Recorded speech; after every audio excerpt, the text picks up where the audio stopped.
Good morning. This is Kent Rothrock of Hollow Mapping. Hope everybody's doing well. I'm your moderator for this session. And I will just go ahead and introduce Jamie. As Director of Geospatial Services within Stewart's Geomatics practice, Jamie Gray oversees GIS, aerial mapping, UAS, laser scanning, and BIM modeling services.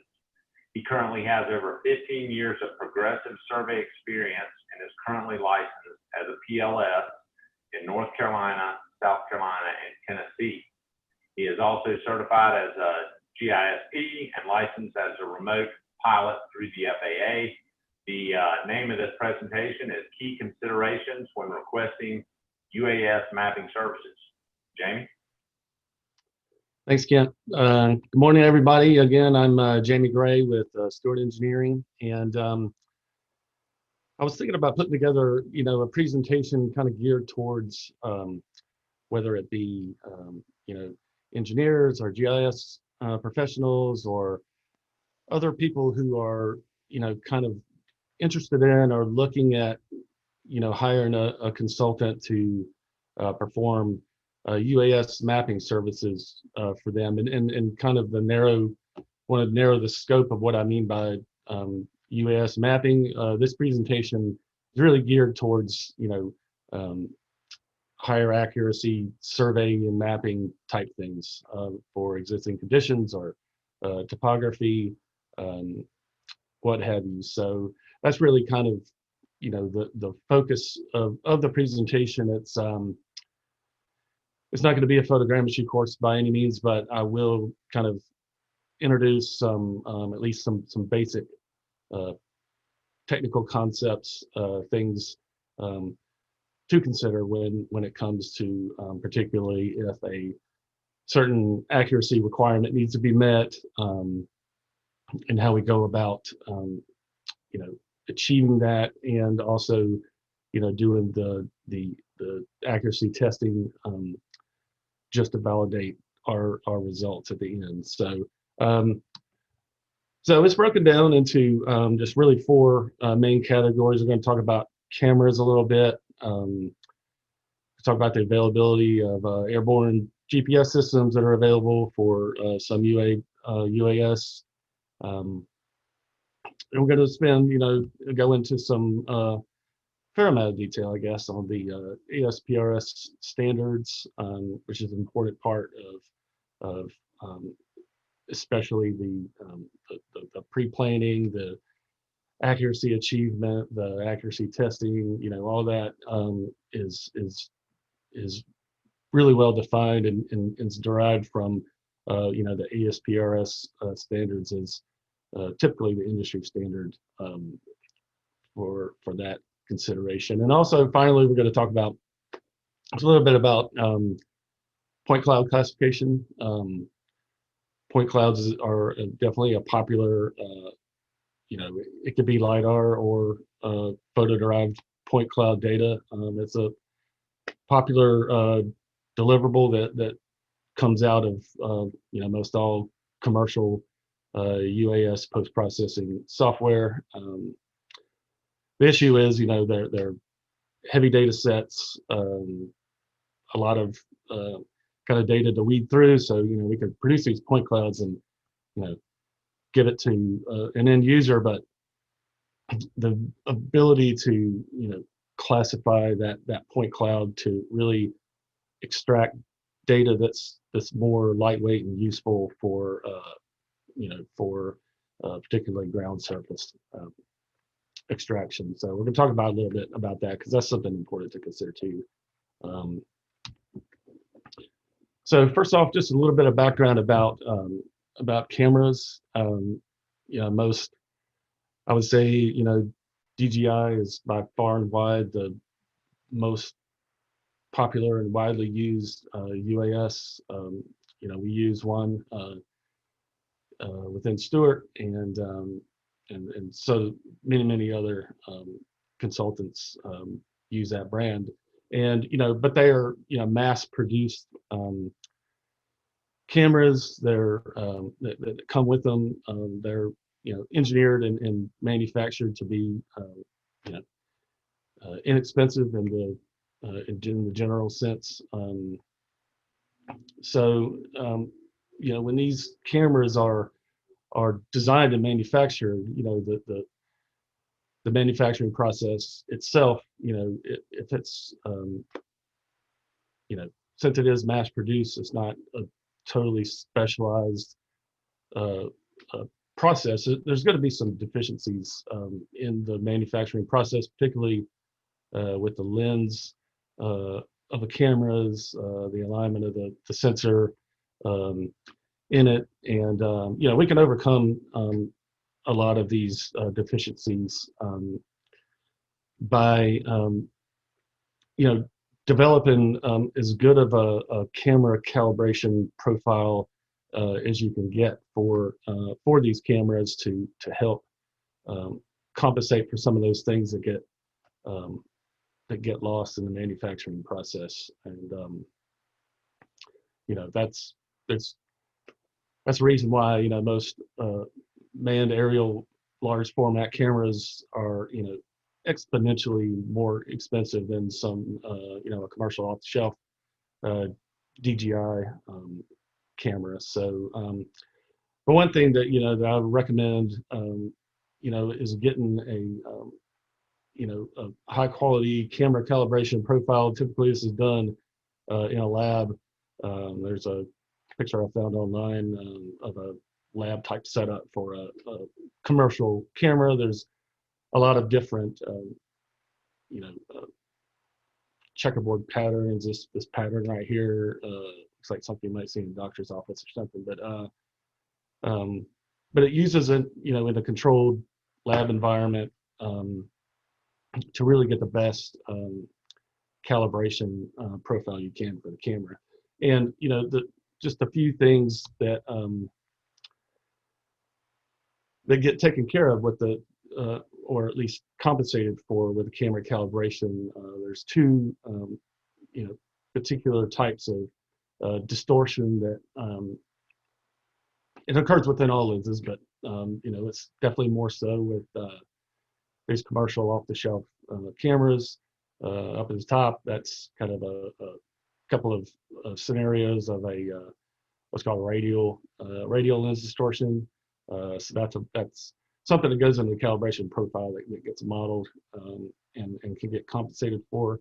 And then another type of lens distortion is called decentering lens distortion. So that's another part. So both of these, you know, distortion profiles within a lens, you know, they combine with each other to you know, it's so you can just kind of imagine like a sort of a composite lens distortion between these two different types in the model. So the camera calibration process can help mitigate at least these types of lens distortions from the camera, so they don't get, you know, carried over into your results when you go to process your data. Another piece of the camera calibration is the it's called the calibration principal point. In that diagram right there on the left, I mean, you know, in theory, you know, the very center of the picture is going to align, you know, with the, you know, the middle of the sensor through the lens. You know, in reality, it's going to be, there's going to be some deviation from that. You know, just kind of imagine the, you know, an origin point right here for your photograph as being, you know, 0, 0 right here, but you know, in reality, just with the way the sensor and the lens are aligned together in the manufacturing process, you know, this 0, 0, you know, might actually be, you know, slightly off center. So that's that can get modeled in a camera calibration, and it's an important you know, component that goes into all the processing on the back end. Finally, we have what's called a calibrated focal length. Focal length, for those of you who aren't as familiar with cameras, it's basically the distance from the back of the lens assembly to the sensor itself. So when you buy a lens, it says it's a 15 millimeter fixed focal length lens. In reality, it might be 15.001, for example, or 14.999, something close to that, but not exactly it. So it's the really kind of really defined actual focal length in reality is what you want to have in your camera profile. So the calibration process, it gives you information on that as well. So onboard GPS is available through on many drones out there. Now this is the one that we have in particular. It's a DJI Inspire 2, and it's fitted with a GLQ low-key GNSS system. So the main pieces of that here are the antenna here on top of the drone. Then you have the actual GNSS receiver box that gets attached underneath, and then you have a cable that goes from the GNSS receiver to the camera. So what that cable does, the GPS and the camera need to communicate to each other. So when you go to take an exposure, it's telling the GPS, we hit the exposure, the shutter is open at this point, and so the GPS has to know exactly where the drone was when each picture was taken. So each time the shutter flashes through the camera, it gets triggered to the GPS, and the timestamp gets recorded for that exact moment of exposure. Another part of it too, you need to know the distance between your antenna to the optical axis of your camera. So that's called a lever arm measurement. That's what you get. It's part of the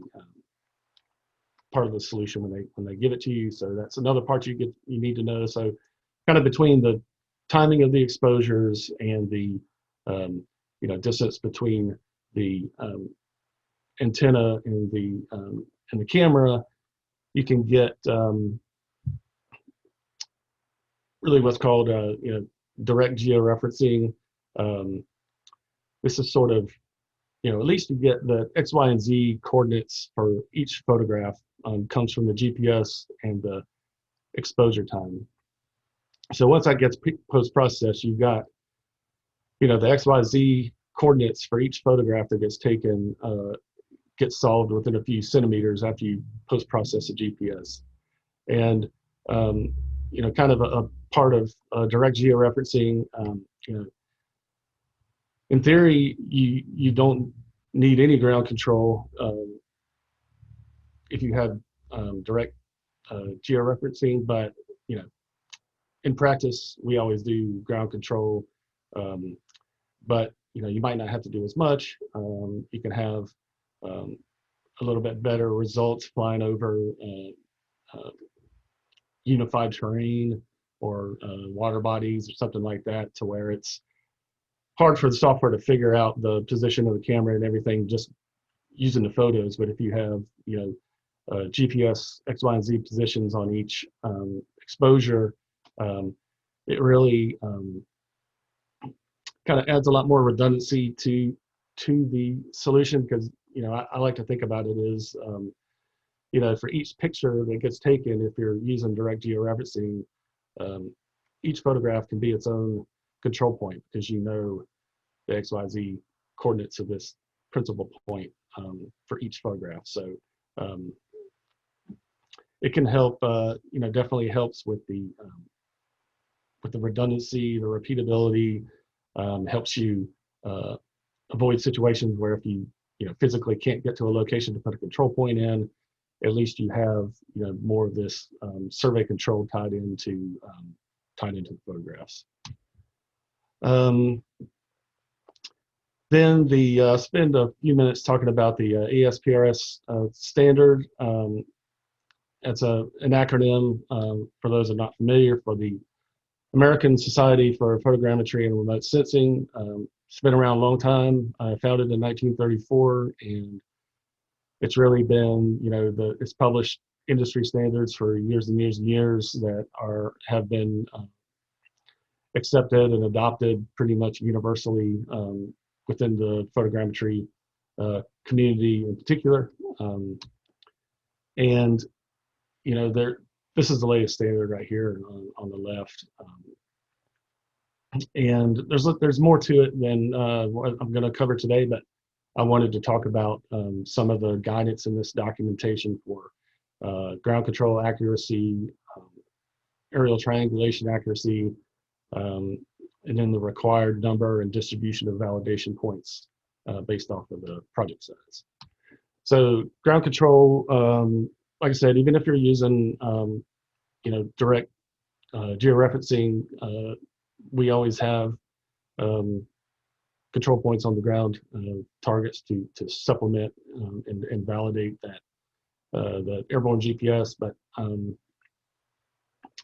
it gives you some guidance. It's a pretty kind of handy rule of thumb that's easy, at least for me, to remember, is that let's just take an example. If you're collecting imagery with your UAS for planimetric and elevation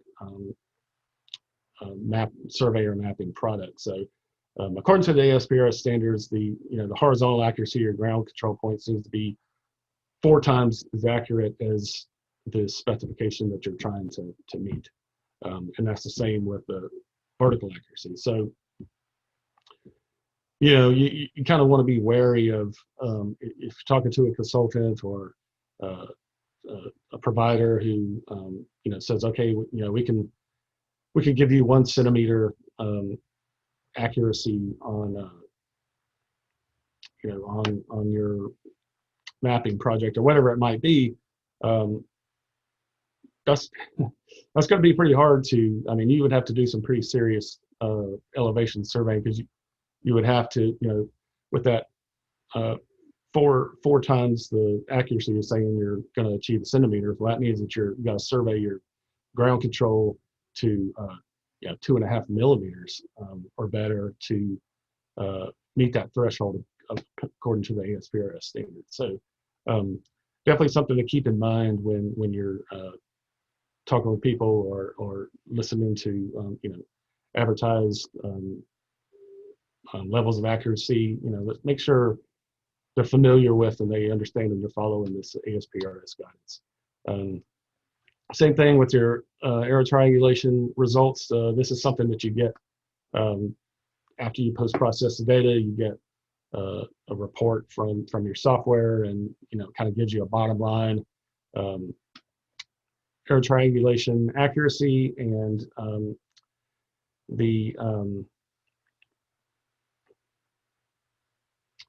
I think this is supposed to be 3 instead of 4 down here. That might be a mistake in my slide, but anyway, the ESPRS standard, it also gives you an equivalent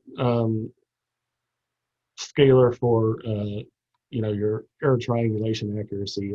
If you're going for 5 centimeter or whatever it might be, your results from your triangulation needs to be, I'm pretty certain it's 3 times as accurate as. So this is just just kind of screenshot from a typical report that you get out of, I think this might be Pix4D here, but so it gives you this bottom line RMS error down at the bottom for your triangulation results when it accounts for all of your ground control on the ground. That's how that gets derived. So also another important consideration to make sure that the adjustment results that your consultant is getting is meets that threshold for the accuracy that's required for the project. Finally, this is something that I don't really know.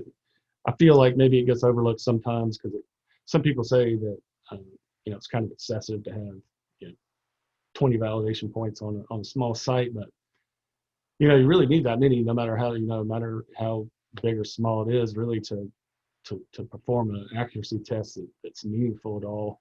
And more importantly, you want to make sure that these validation points are evenly distributed throughout the project area.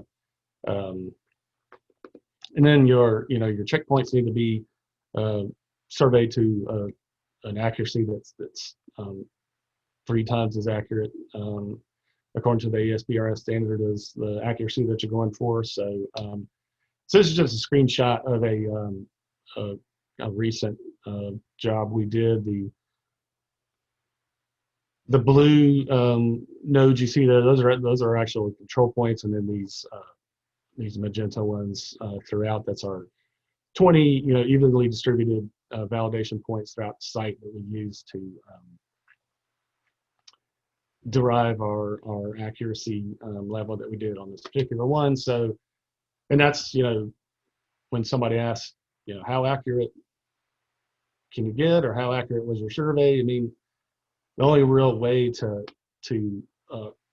quantify that is to go through this accuracy testing methodology that's laid out in the ESPRS standard. It's laid out in other standards too.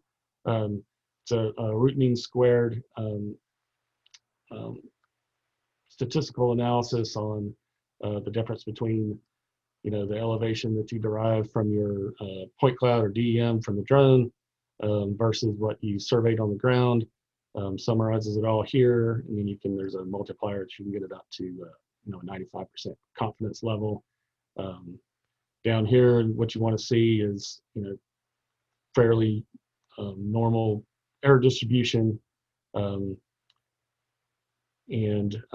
pretty typical of what we see. So going through this process of building in the time and effort for the validation points, going through the accuracy testing, summarizing the results, it's definitely something that you want to request from anybody who's giving you services on this. Finally, we talked a little bit about point cloud classification earlier. Point cloud data is a lot more valuable if it's classified. If you just give somebody a file with millions of points in there, it's oftentimes with the photo derived point clouds, they can be a little bit noisy in some places. Some software manufacturers are coming up with some pretty good solutions to kind of smooth out some of that noise. But we use a product called LP360. That's just what we use for classification. There's a lot of different categories. You can create your own categories. But what I find is that most of the time it's either you could give somebody a ground surface and everything else is unclassified. We've done some other ones where they wanted the ground, they wanted the vegetation, and they wanted buildings, just 3. But there's endless amounts of classifications that you can derive. But you want to work with somebody who has the resources and ability to take that step. You'll get a lot better results if you're wanting 1-foot contours, for an example. I mean, somebody's going to have to classify that point cloud to the bare earth to give you that. So key consideration to where you get what you can actually use, and kind of have somebody else do the work for you on the back end. This is kind of just a little bit of an example. This is a full colorized point cloud right here on the upper left. It's classified here. The gray is unclassified. The orange is a ground surface, and we classified some noise out on this purple color. So you can see the ground surface here. You can see a lot of little buildings and cars and debris piles or whatever has been excluded from that ground surface. You don't want to have that included in your contours or your DTM. And then this is just a profile cut right here, so you can see the classified ground surface right here, and then this top of this whatever is classified out right there. So anyway, got about 5 more minutes. So I just wanted to summarize. It's kind of the end of my presentation, but kind of in conclusion, I'm a big proponent of recommending that and it's a fair question to ask a consultant if you're talking to about doing some mapping for you. Do you have an accurate camera profile, calibration profile for the cameras that you're using for your drone? Also, do you have airborne GPS systems that are being used in conjunction with the ground control? Are you familiar? I think everybody should be at least familiar with, if not, following the ESPRS guidance as much as possible with their practice, with their mapping, just so they're following industry standards and making sure that due diligence gets done to where you get what you're paying for at the end of the day. You just want to make sure all that happens. And you want to it's good to ask if they've got the ability to classify the point cloud or lidar for you, whatever they're delivering, to make sure you get something that you can use, that you can ingest into your GIS or CAD models or whatever that you're working in. So those are just some key recommendations, in my opinion at least, that people should think about and start having these conversations with consultants and just kind of making sure there's a little bit more consistency there, and just making sure that you get what you pay for at the end of the day. So that's it for me. We've got about 3 minutes if anybody's got any questions, and thank you for tuning in. And Ken, if you got any questions or anything, I'll be happy to answer. Sure.